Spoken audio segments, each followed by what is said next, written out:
couple bills that we had last week.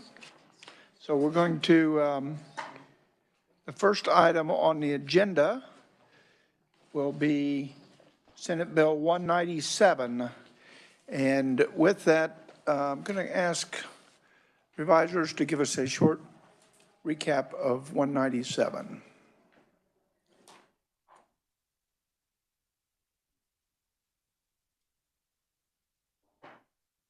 Thank you, Mr. Chairman.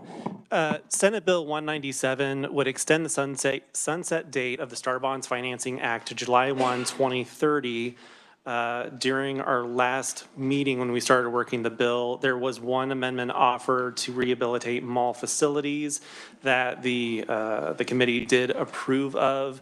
There was a second amendment offered by Senator Blue, and the committee voted to divide that amendment by bullet point and to approve or vote against each one by one. Thank you. And the question on the First Amendment, what did that extend the date of the Star Bonds Bill to? July 1, 2030. Thank you. Okay. Any discussion on that, Senator Tyson? Thank you, Mr. Chairman. I just want to get clarification from the reviser. I appreciate all you guys' hard work. I know you're as tired as we are. Did you say vote against?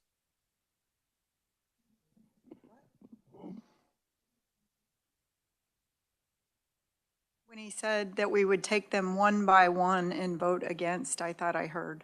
I said to either approve or vote against each proposed amendment. I didn't hear the word approve, so I was a little worried there. Thank you, Mr. Chairman. Thank you for clarifying.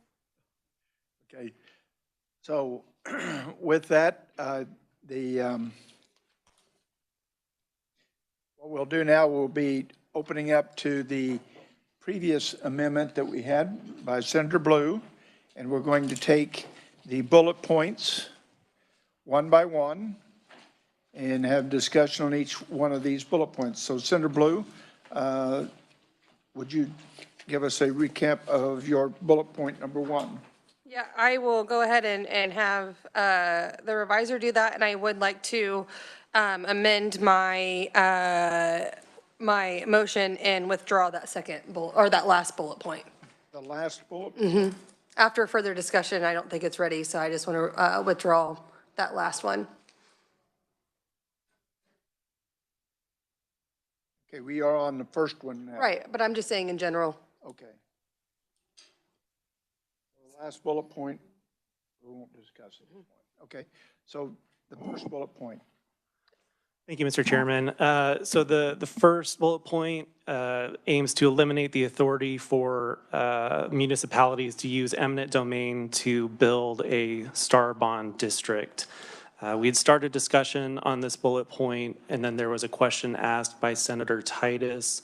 If he's willing, he could restate that question for the committee. Senator Titus.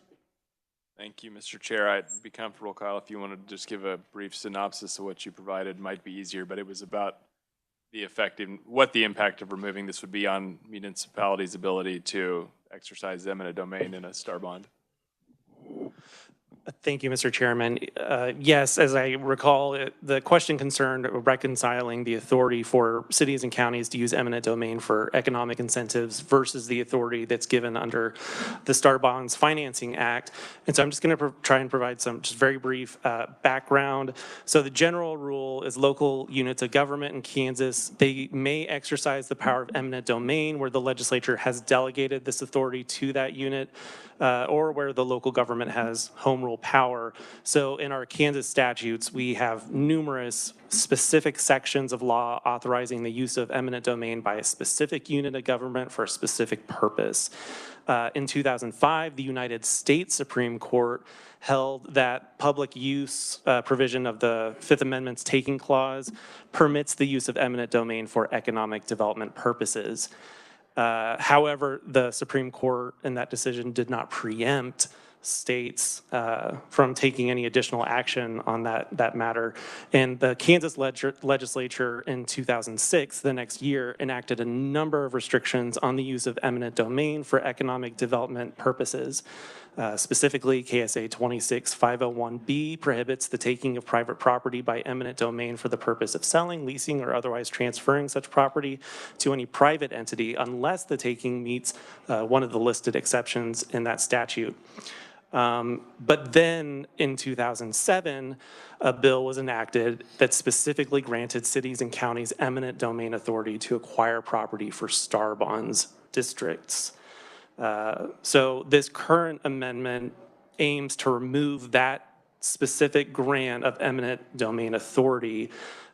Cities and counties would still be allowed to otherwise obtain property for star bonds districts, say if it was donated or gifted, et cetera, or if they're authorized by that other statute, KSA 26501B, they could use eminent domain for other economic development that's not a star bonds. That's a lot of info. I hope that helped, though. Thank you very much. Yes. Just to follow up, so if a city wanted, if they needed to put in like a water line, under other statutory authority, they're not giving that property to a developer or anything, but could they, if they had to condemn an easement for a water line or something along those lines, that would still be available under other authorities? Would that be your reading of that? Correct. If that's specifically granted by other authorities, this amendment would not touch that. Thank you. Any other discussion on bullet point number 1? Seeing none?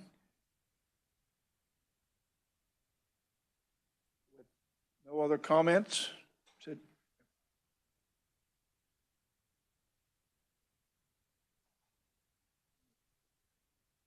So, Senator Blue, I move my bullet point number 1. do we have a second? Seconded by Senator Titus. Any further discussion? All in favor, say aye. Aye. Opposed? Motion carries. We'll move to bullet point number 2. Thank you, Mr. Chairman. This bullet point would state that all documents that are used to consider star bond approval must be available on the Kansas Department of Commerce website within 30 days of the governing municipality's approval.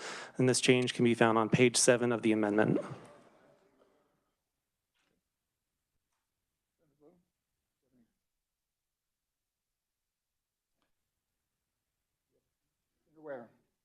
Yeah, I have a suggestion. Can we take, okay, that we strike the word public documents, that we change 30 to 90 days, because that'll be a far more realistic timeframe, and strike governing municipalities' approval, because the selling of the bonds is the actual time that's the cutoff. If we say all documents, then that's a lot. Mr. Chair, with that, would you like me to make my motion first and then she can make the substitute motion? I move the second bullet point.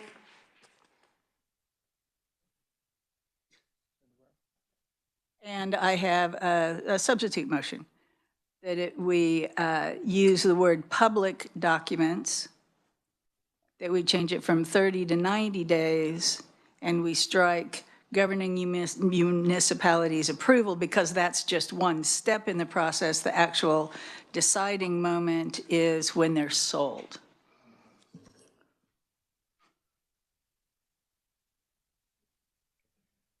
Yes, Senator Tyson. Mr. Chairman, we need a second on. We are going to get. And I'm going to ask that she take hers one at a time. We will. I will support the 90-day, but I do not support the public documents. I feel like we need all documents. Okay. We have a second on Senator Blue's motion. Senator Klemp, all in favor? Don't have to. Go to now. Okay, one at a time. All public documents, because there are some information that we need to, that we don't want disclosed, that's not a matter of transparency, it's a matter of carrying on business in a reasonable manner. Any discussion, any other discussion on that? And are you talking, when you say we don't want to disclose something that maybe the location of the project and that kind of thing, or? Any what's the word I want to say? Proprietary, type of information, or yes, specifics like to the deal that might interfere with the progress of the project, yeah. Public documents. Yes, Senator Tyson. Thank you, Mr. Chairman. I understand that, but there are states that these documents they are made available, this information is made available. If you're getting government money, we should see the books. We just got out of a legislative post-audit that would make you cringe. So again, I'd like to see all documents. Thank you, Mr. Chairman. The question, I think, is public documents at this time, and I think what your question was, timing of when you get to see those public documents. Right, that's the next point. We're taking us separately, one at a time, but we have to pull the whole thing together. So, yeah, somebody else have?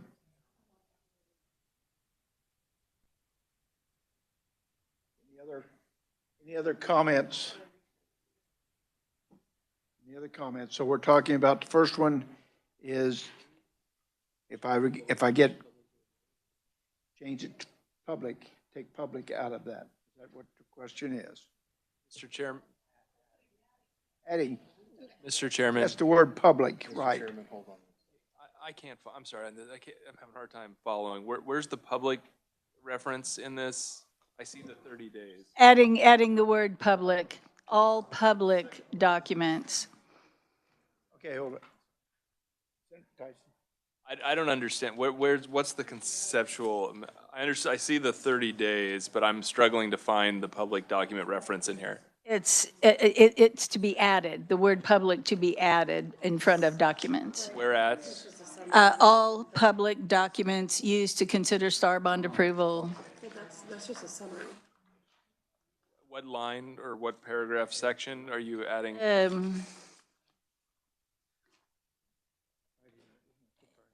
In the, yeah, in bullet point number 2, where it says all documents used to consider star bond approval, I would just insert the word public. Thank you, Mr. Chairman. So I just wanted to clarify really fast.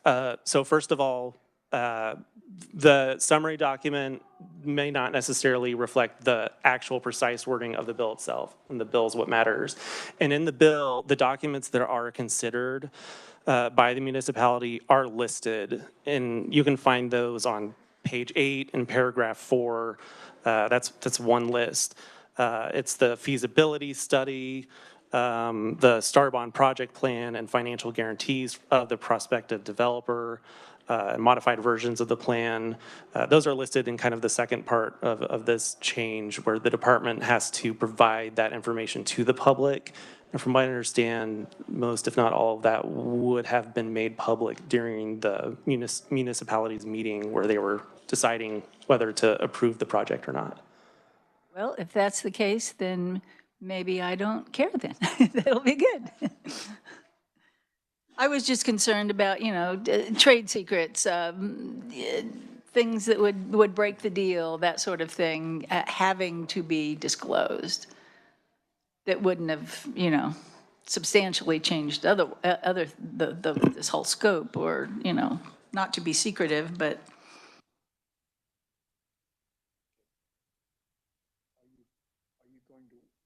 Your motion? I'll withdraw the inserting the word public. Okay. So your second point there. My second point is to a more realistic time frame would be 90 days rather than 30 days. 30 days is an awfully quick turnaround for a big organization. Do you have any comments or questions on 30 days? So changing the 30 days to 90 days, is that correct? That's what I would prefer, yes, thank you. Any questions or comments? We're going to take this one at a time then. And do we have a second on the motion? Second. Discussion? All in favor of changing 30 days to 90 days, say aye. Aye. Opposed? Okay, 90 days, your third. Okay, which is now my second point. Striking governing municipalities' approval and making it selling of the bonds, because the selling of the bonds is the moment when everything commences. The municipality's approval is one step along the way. And that's located on what page in the document? In the same second bullet point at the end of that sentence, within 30 days of the governing municipality's approval, and instead say selling of the bonds. Are you still on the bullet point?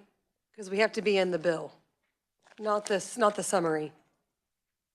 So my question is, where is that at in the bill that you're wanting to strike? Page 7.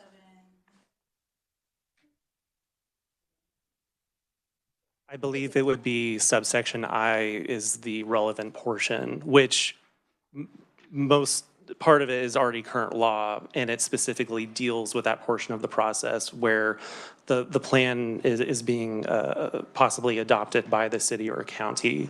And so if it is approved, then that's when the information is sent out. But under current law, it just says after the adoption by the city or county of the Star Bond project plan. This changes after to within 30 days. There's also more language at the end of what's now paragraph 1 that's crossed out. It said that such documents shall be transmitted following the adoption or modification of the plan or a revision of the plan on or before January 1st of the year in which the increment is first allocated to the taxing subdivision. And so again, in this amendment, that language is stricken. It's all underneath the within 30 days, now within 90 days.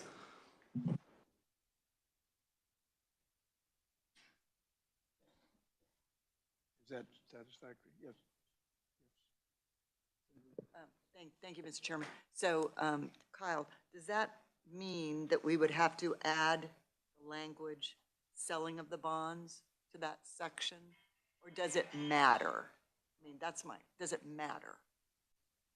I believe additional language would need to be added to fulfill that intent, to change the timeline to when the bonds are actually sold. This part of the process is just when the plan in and of itself is approved.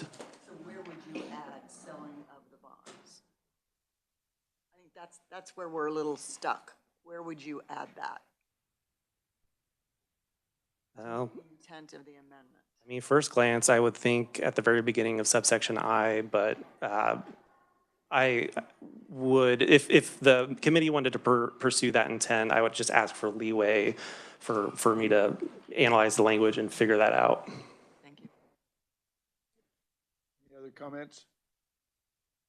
Okay, so we'll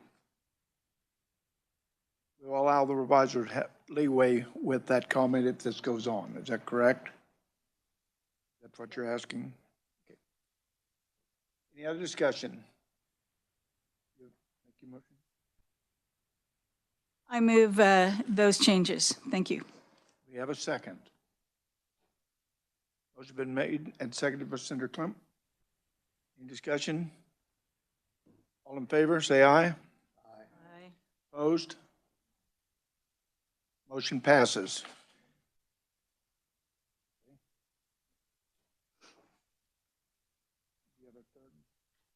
Not on that point.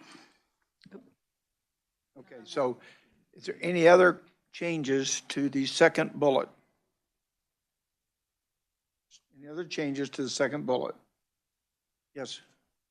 I guess I am going to offer a motion that we put the original so that there would be 2 exposures when it's approved, and then the amendment that just went on after the bonds. So there would be twice that it would be posted. So that way the original would not be lost.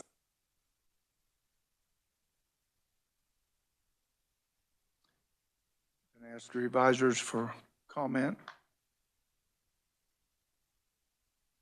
Again, I would need to look at some of the relevant language. It could be put, again, at the beginning of subsection I, or both of those changes could be consolidated into a new subsection, just indicating when all this information that's listed after that needs to be sent out.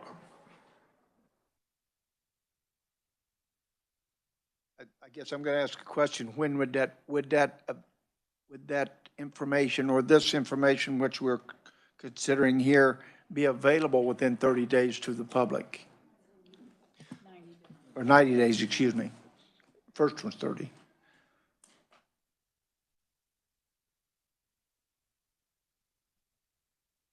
I guess my question back would be, what is the additional information that would be sent out? Because as the language is currently drafted, it would have to be provided on more or less an ongoing basis as the plan is modified or changed. Like on page 8, subparagraph D, and then E, it talks about the department having to provide any subsequent modified versions of the information required by the previous subparagraphs.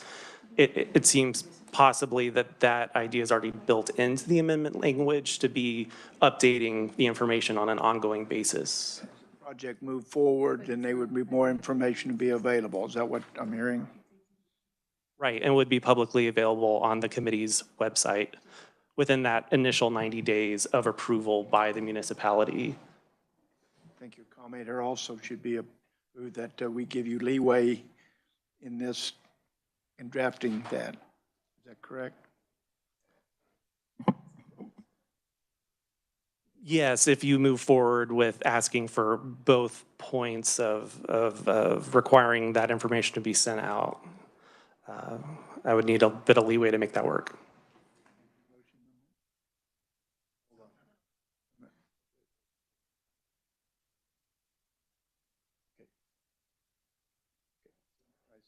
Thank you, Mr. Chairman. So I would move that the original intent of the bill, that when the project is approved, that the documentation be updated within 90 days. And then the previous motion would still be in order, that passed would still be there. We're not wiping it out. So basically, we're asking if they update the project, we want it updated on the website, updated the information. That is your motion. Do we have a second? Second by Senator Clem. Any further discussion? Senator Clem? Thank you, Mr. Chair. And just to make sure I'm understanding what Senator Tyson is referring to. So we're talking about updates would happen in 90 days, but then we're also talking about at the time a governing municipality is approved, we would have, in the first step of the process, we would then start the updating process.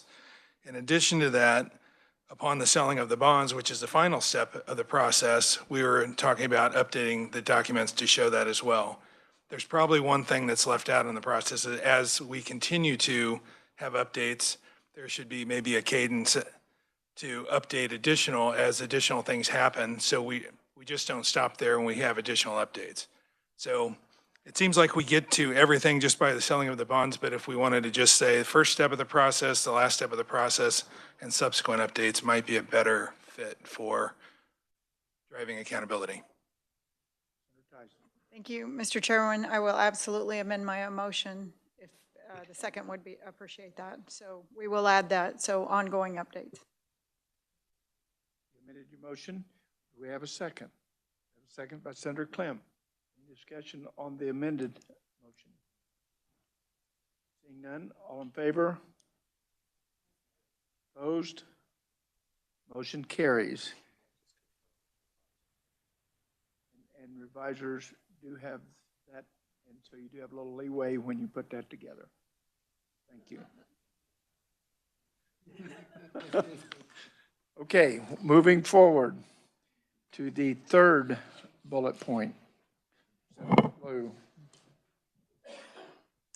Thank you, Mr. Chair and Senator Blue. The next bullet point would state the municipalities must notify residents of a STAR bond approval, the amount of increment revenue collected, and sales tax revenue forgone, presented in terms of dollars, and estimated municipality sales tax reduction.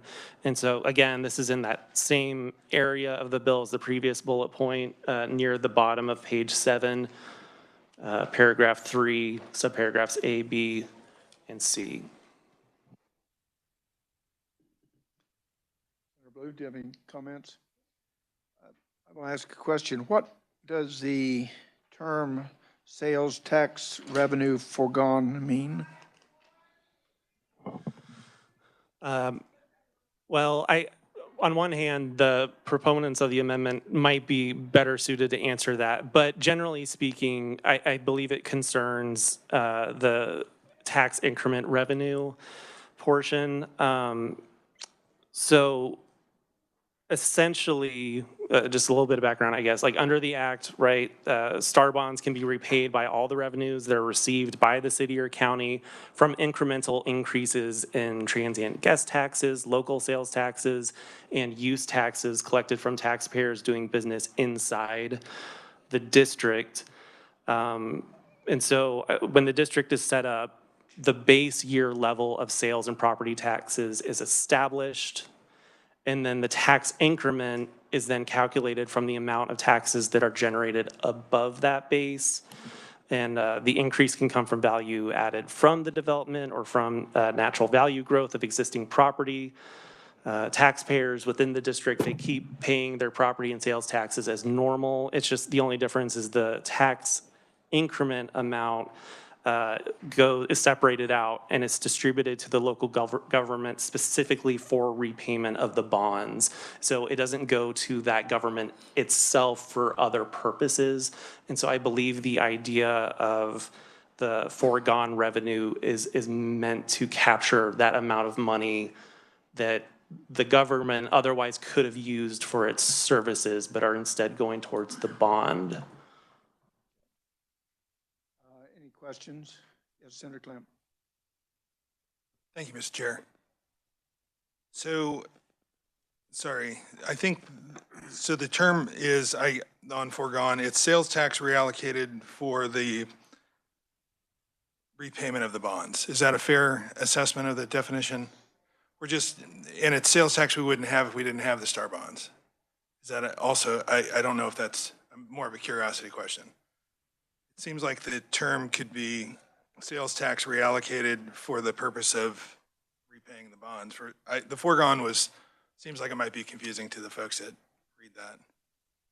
It could be, but I would defer to the bringer of the amendment and to the individuals who made the language to begin with. Senator Blue? I am open to, if you have a different name for it. I just thought it was an interesting point on the fact that if STAR bonds are being utilized properly, that there really wouldn't be any forgonage. I don't think that's a word, but realistically, then they'd be having sales tax, additional sales tax coming in. And I know that another member of this committee made a good point, or is it just our local folks that are paying this sales tax that we're utilizing these amenities? So it's just a conversation point, and if foregone is not the right word and we have a different word, or maybe when it goes over to the House, maybe they have a different word for it, but I'd be interested. I just think it's a interesting point that we need to know how much sales tax dollars we're talking about here. Any discussions? Senator Corson. Thank you, Mr. Chair. Sort of echoing, I think, what you alluded to and what Senator Klemp alluded to. I'm struggling with this foregone sales notion because I think it's a little bit misleading. It doesn't quite precisely capture what we're trying to get at. So I'll phrase in terms of a substitute motion maybe. I would move that we adopt this amendment, but that we strike references to foregone sales or sales tax revenue foregone, which I think is on page 7, I'm looking at it and I'm seeing it being on the bottom of page 7, two subsection C. And then I'm also seeing it on page 8 on 4E. So I would move that we strike those two subsections, because if we know the amount of the increment revenue collected, that's really the same thing. That's getting us that same information.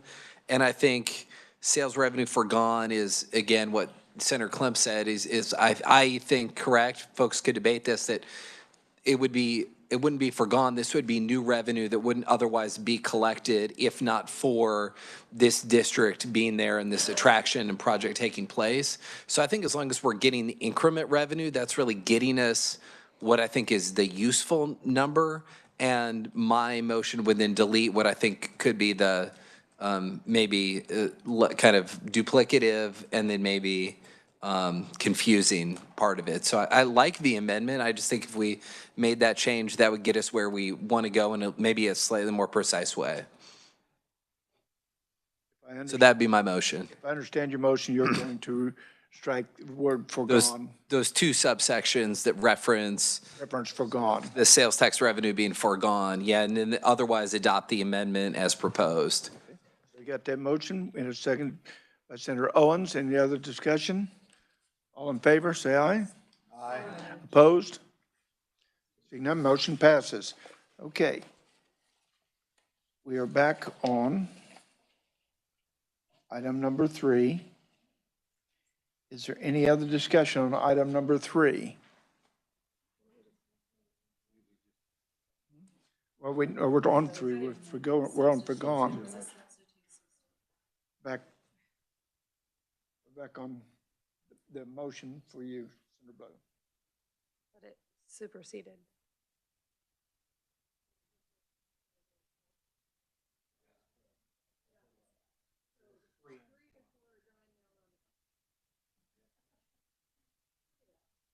Okay. So I go back to. But we didn't pass.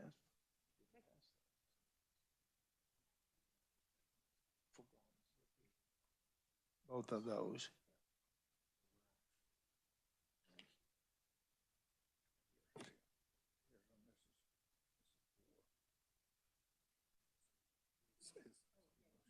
Both of those. So we're on 4. On here. Yeah, okay. Okay. We are actually now on the 5th bullet, if my understanding is correct. The 4th bullet was taken care of by removing the foregone out of that summary of changes. Is that correct? Okay. So the 5th bullet, and Senator Blue, and then. All right. I now regret not actually numbering these bullet points. Forgive me. So the next one that I'm going to read, I believe, says all entities within a star bond district must report to the Secretary of Commerce visitors' zip codes quarterly. The Secretary must then publish quarterly visitor data within 30 days of the start of the subsequent quarter. This language can be found on pages 2 and 9.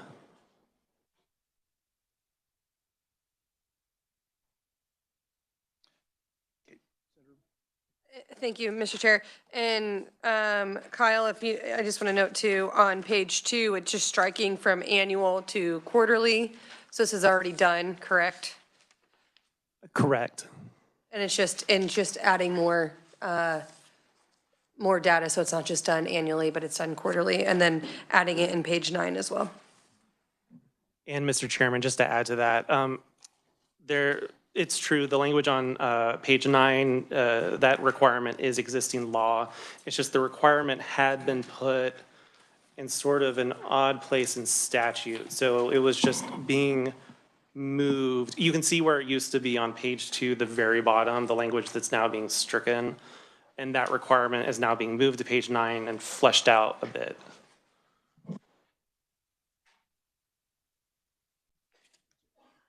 Any questions on this one? I just want to add too, for instance, when you guys go to the gift shop downstairs, they ask for your zip code. So this isn't a new idea. It's places do this all the time. So. That is a concern. I mean, everybody gives their zip code mostly when they do that. There is a concern that was brought up. Let's say they go to the Legends and they go into one shop and they do it. Then they go to the next shop and they do it again. Is that going to make our data a little less accurate if they go in, then you have 5 or 6 different purchases? Mr. Chair, I don't think so. I think in the end, those are different transactions each time. So I think that's the hard part is you don't know on, did this person visit these stores back to back to back, or were these 5 different individual people? Either way, we're never going to know that answer. We just know that it's somebody outside of the Star Bond visiting. Does that make sense what I just said? My concern, though, is if the same family visited 5 stores, you would have 5 different inputs. I don't know how I don't know to get if that's around that. accurate enough to Yeah. what we're trying to get to. Senator Ruckman. Thank you, Mr. Chair. I wasn't here the other day when you started this. I guess my question when I look at this, why do we really care where somebody is from when they're visiting that store? I mean, we want them to purchase things if they're from Kansas or if they're from Michigan. Thank you.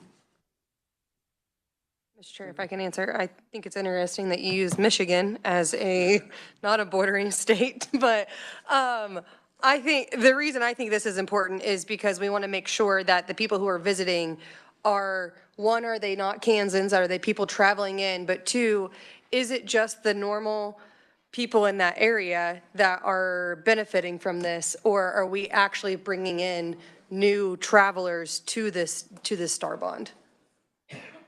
Thank you. But my point is that they're visiting them because they are getting something from it, and I really don't care where they come from. Thank you.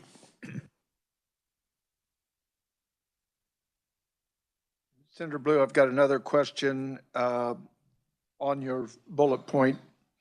It says the secretary must then publish quarterly or annually and then visitor data within 30 or 90 days. Did that change in our previous? No. So you wanted that within 30 days? Is that what you're asking? It still is 30 in this one. It still is 30 days from the quarter.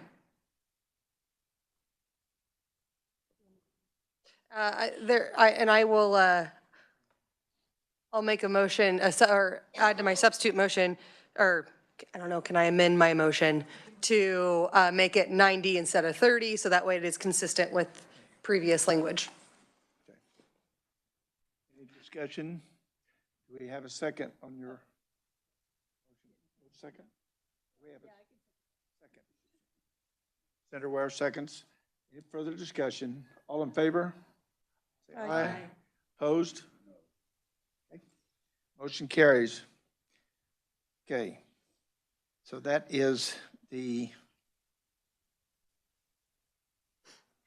change on that. We have not voted on that was on the motion, change it to 90. Is that correct? Okay, so now we're going to go ahead and vote on the motion. Yes. I have another thought on this. Sorry, just to stir the pot. Being a small business owner, that is a big ask for a small business owner where everybody has a day full of tasks already to keep track of all of this.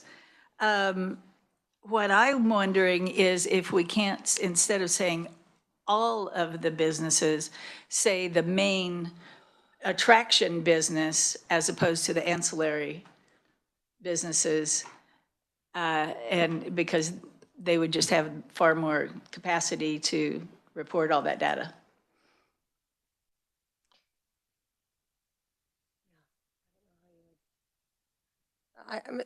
Mr. Chair, I don't know how you would define that. I think if you think of the Legends area and you think of the Speedway, I've never been to the Speedway, but I've been to Legends a lot of times. So I've been to the casino over there. I've been to all those places. So how are you going to define one over the other? So I understand your point, but like I said, we do it downstairs. You buy anything, you have to give them your zip code. It's just part of the point of sale system.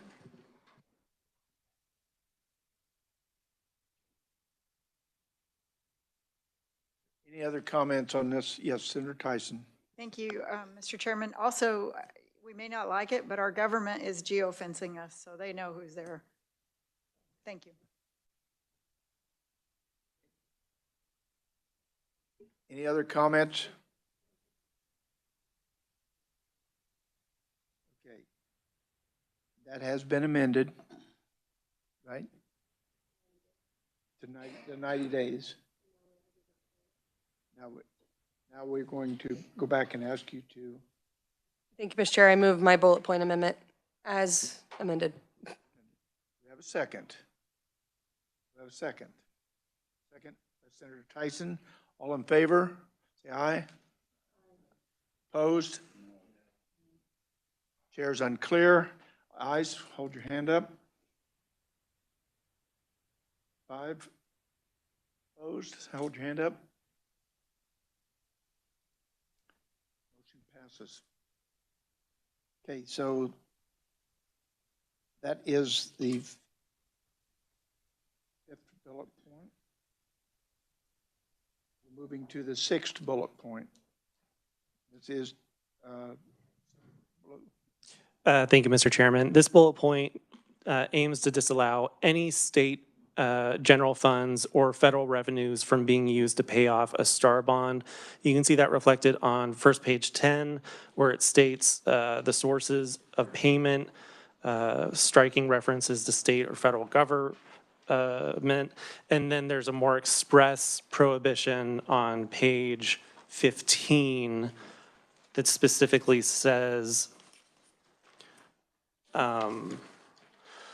that state general monies or federal revenues could not be pledged for the repayment of any special obligation bond issued by a city or county to finance a STAR bond project. This wouldn't do anything, obviously, to restrict the underlying mechanism of using sales tax and the other approved revenues to pay off the bond. It just couldn't come from SGF and federal revenues. Has there been any STAR bonds project that has used a grant for that to acquire buildings, property? I do not know, Mr. Chairman. Is that a concern? Yes, Senator Corson. Thank you, Mr. Chair. I would just make the comment. I think I like the amendment as far as the SGF part, because we've always said that that's sort of a critical part of STAR bonds. I don't like the no federal funds part, because I think that you could imagine I don't know why we would tie our hands and just outright ban that. I think if there are federal funds available and they go through the appropriate process and channels, and it allows us, frankly, to repay the bonds off more quickly. And the quicker that we can repay those bonds, the more we start capturing that sales tax revenue. And so, I mean, I would think that in an appropriate situation where the money was there and available, I don't know why we would want to limit ourselves and tie our hands on the federal funds part. Absolutely makes sense on the SGF part, but on the federal funds, I think that we would want that to be something that we could consider, not all the time probably, but in appropriate circumstances. I think we'd want to have that available as a tool, because I just look at it as anything that lets us pay off the bonds more quickly, lets us capture that revenue more quickly. And I think that is kind of the ultimate, goal of the project, is to get those paid off and capture that new revenue that we've created. So I would maybe make a substitute motion that we leave the ban on the SGF in there, but we strike the part that says you can't use federal funds. Discussion? We have a second by Senator Owens. Do you have a comment? Question? Thank you, Mr. Chair. Probably for the revisers. So the last couple of years, we've used SGF to pay off star bonds to some degree where there had the grocery stores as the tenants. Would this invalidate that if it were to go forward again in a budget this year, or would that be would the budget proviso, if that were to pass again or another law, override this prohibition? Thank you, Mr. Chairman. I don't believe that this change would be retroactive, but it could be perhaps overridden by a subsequent appropriations bill.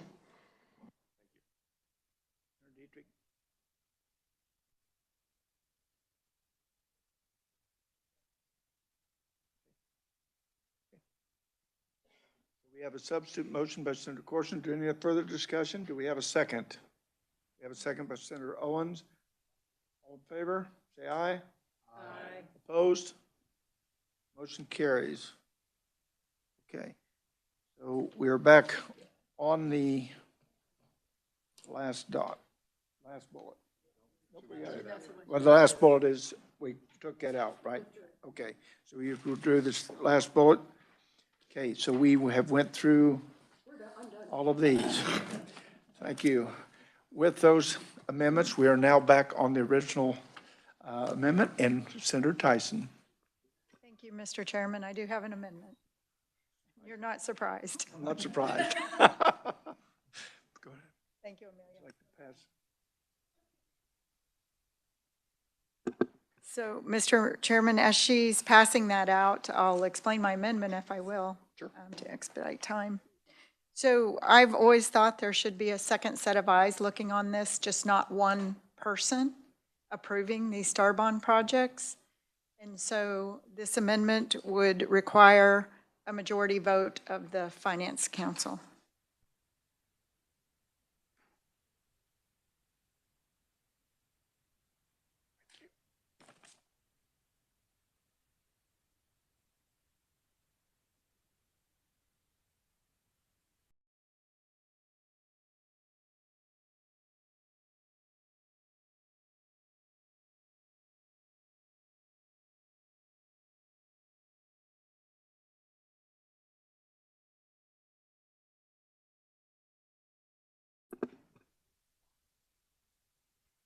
Thank you, Mr. Chairman. It would also allow the Secretary of Commerce and any employee of Commerce to come and to defend or present to the Finance Council on a project.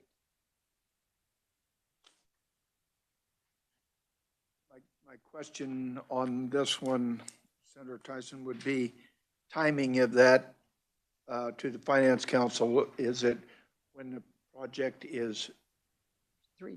There's three different times, Okay. and I will let Amelia speak to that. Okay.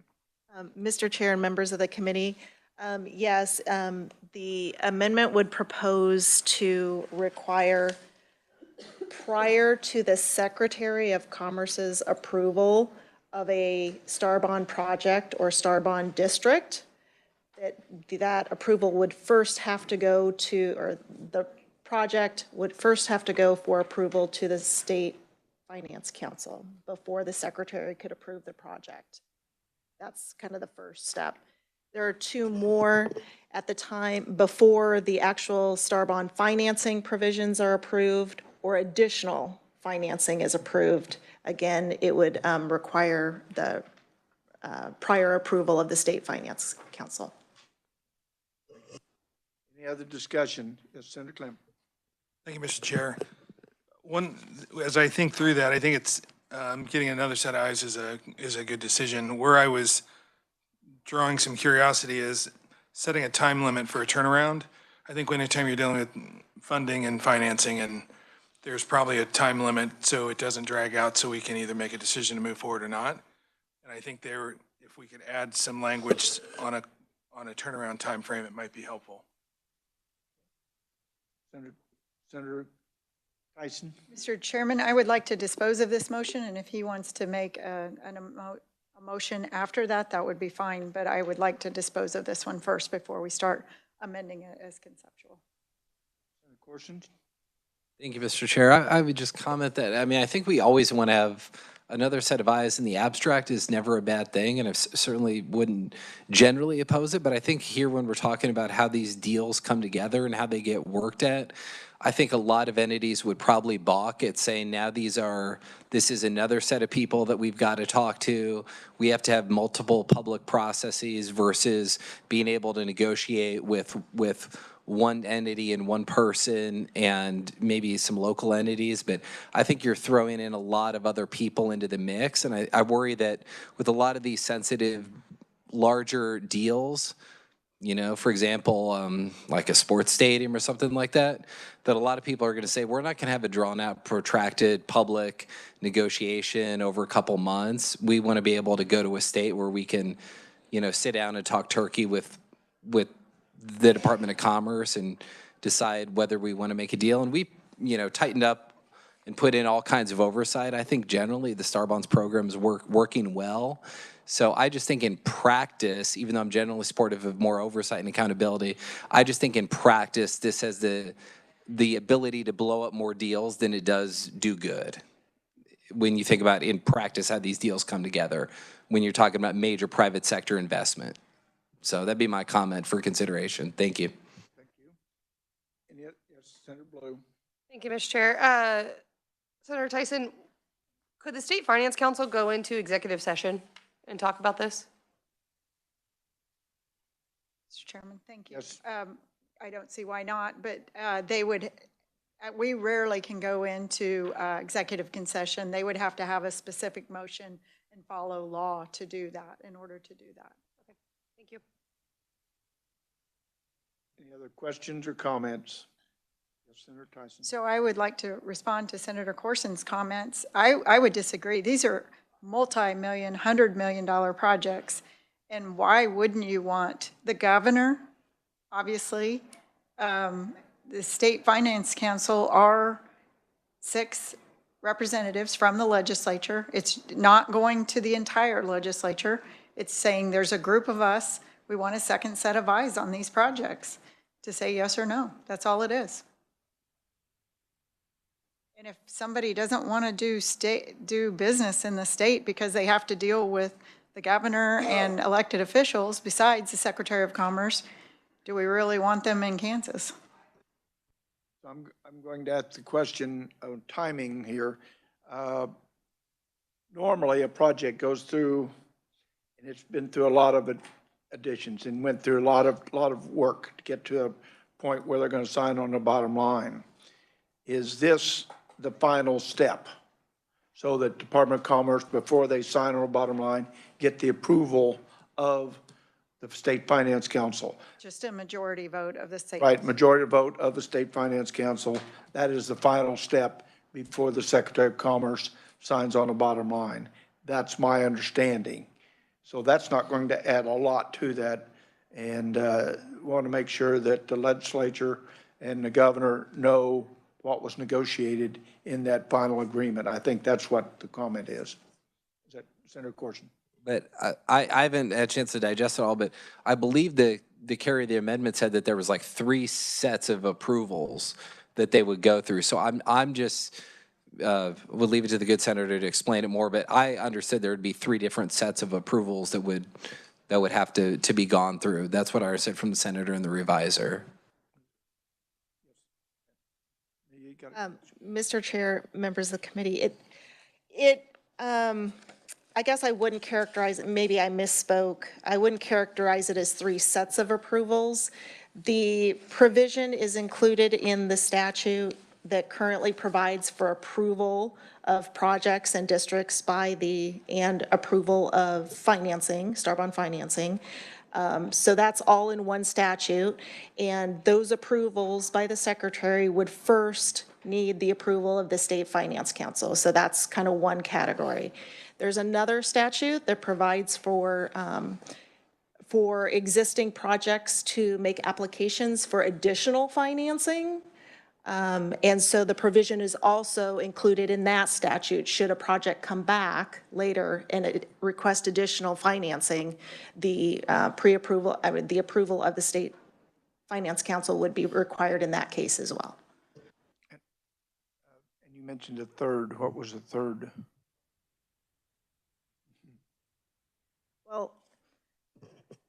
guess it depends on how you think about it. There's two statutes being amended. The first statute includes the Star Bond districts and the Star Bond projects themselves, as well as the financing provisions of those.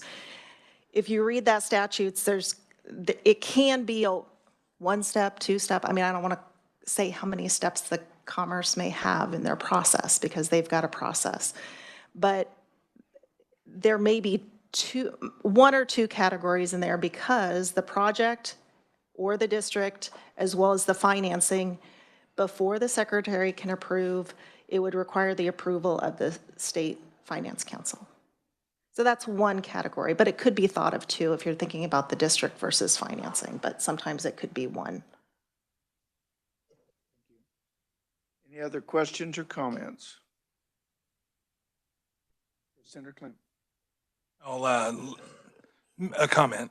So just to put things in perspective, how I would view that. And so having done $100 million deals, I look at this as, I like the fact that we're providing additional oversight.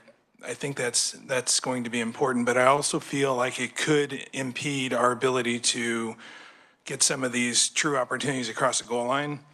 I know if I have to, in my current world, if I have to go and stop a negotiation to go get approval on a final step, it seems like it may drag things out or cause us to lose some opportunities. So I'm supportive of holding folks accountable and driving transparency. So I get stuck in that quandary. I thought it'd be helpful to throw in a real world scenario into the middle of it.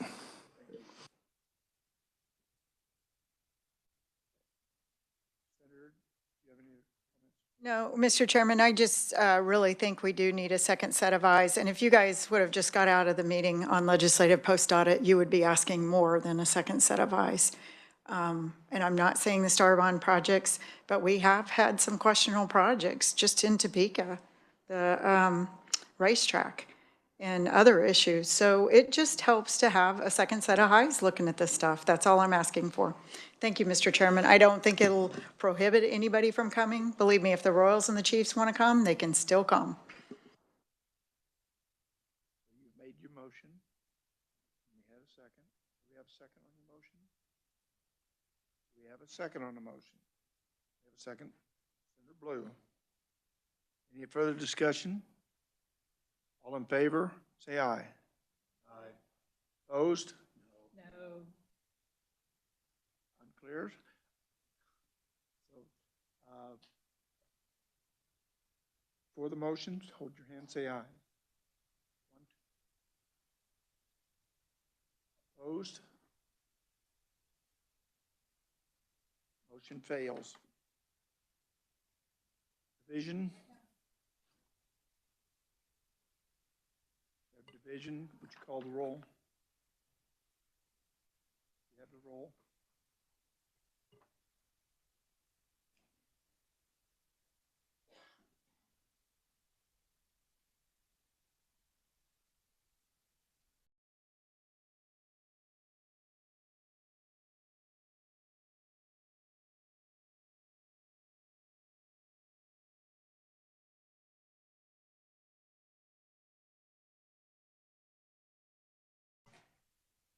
We're going to say all in favor. Okay, all in favor, raise your hand.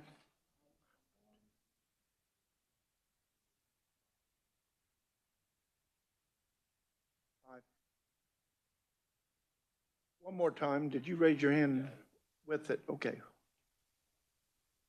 Okay. Opposed? Motion fails. I didn't vote to die. Okay. Now, with that, we have another amendment, and what we're going to do, it's 2:30, we're going back. Here's what we're going to do. Tomorrow at noon, we will meet again. Tomorrow at noon to take this up again. I got permission from Senate President. We will do this at noon tomorrow. We do also have an SCR. So with that, we are adjourned.